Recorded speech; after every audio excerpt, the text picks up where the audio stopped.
Kwa nini utokwe na jasho wakati wa kusonga ugali wewe? Weka unga, weka maji ya baridi, funika kisha zungusha mpaka mwisho. Halafu wewe nenda kakae kwenye kochi, subiria muda kidogo tu. Hapo nimepika kilo 2 za dona.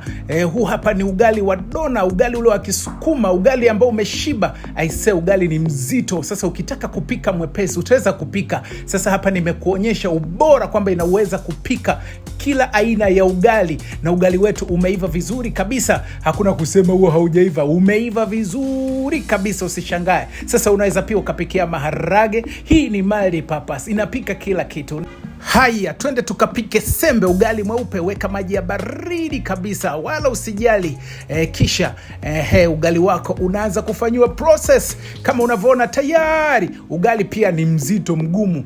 Ukihitaji mwepesi utajipikia we mwenyewe unapotaka, lakini hapa tunatengeneza ile rosti. Sijatoa kile cha katikati ili zile nyanya ziweze kufanywa nini, kukatwa. Lakini mwisho wa siku ni kwamba kwenye mchele tunaweka pia maji ya baridi, tunaweka na mchele wetu, tunafunika, halafu mwisho wa siku tunapata wali. Hii ni multi-purpose, inafanya kazi zote. Huu ni ugali wa muhogo, unapika ile ugali manati, ugali wowote pikia hapa.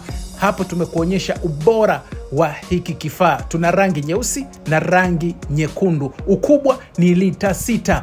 Buy quality, buy once.